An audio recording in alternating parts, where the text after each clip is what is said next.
Agora vamos falar dos desertos. Esse bioma, ao contrário dos outros biomas que nós já falamos até agora, ele é um bioma azonal. Ele não tem uma zona climática específica para ele acontecer. Você vai encontrar ele na quente, na temperada, na fria, né?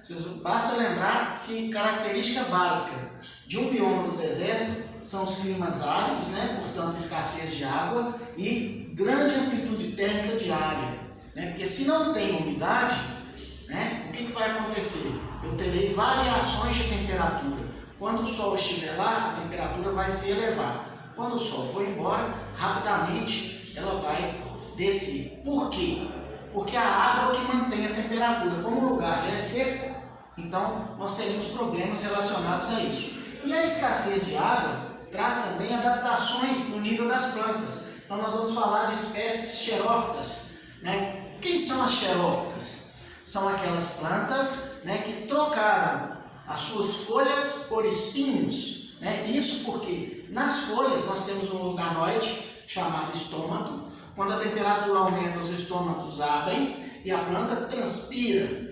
Se nas plantas do deserto eu tivesse folha, a planta secaria rapidamente, porque as temperaturas, né, durante o dia são mais altas, né? E uma outra coisa, como tem escassez de água, nós temos plantas com caules suculentos, raízes profundas e pivotantes, buscando sempre água no lençol freático.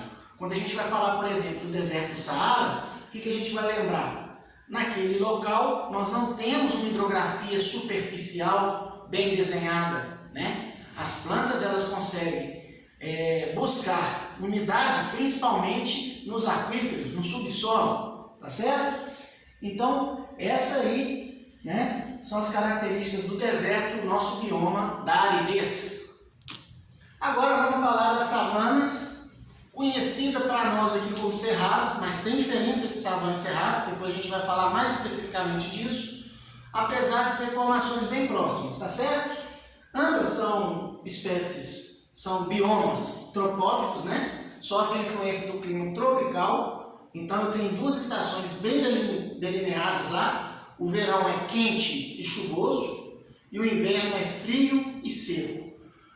Essa característica de clima leva a uma adaptação da planta, principalmente em relação às folhas, né? Então são espécies caducifólias, ou seja, na estação desfavorável, no caso do inverno, as plantas perdem as folhas. Justamente para quê? Para conseguir sobreviver com uma quantidade menor de umidade, tá? Seus troncos são revestidos também para proteger essa casca, principalmente no verão e no inverno, da grande quantidade de radiação solar, já que são vegetações e biomas das baixas latitudes, tá certo?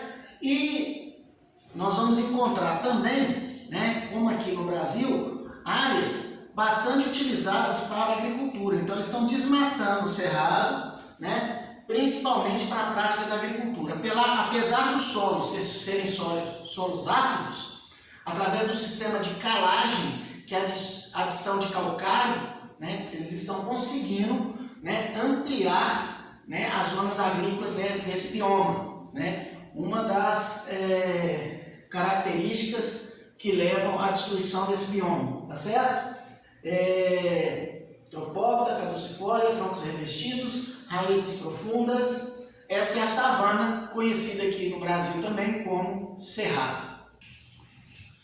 A vegetação de altitude funciona como outro bioma, também azonal. Você vai encontrar esse tipo de vegetação em toda a extensão das zonas climáticas, tá certo? Então, a exemplo da latitude, nós sabemos também que a altitude é um outro fator climático que faz com que umidade, luminosidade e calor também se reduz à medida que a gente vai aumentando, tá certo? Por exemplo, a cada 100 metros nós temos uma propriedade na atmosfera que a cada 100 metros a temperatura decresce em 0,6 graus aproximadamente. Ao decrescer a temperatura, todos os outros elementos de luminosidade, de calor, ele também vai ficar mais reduzido, tá certo? Então, nós temos essa variação.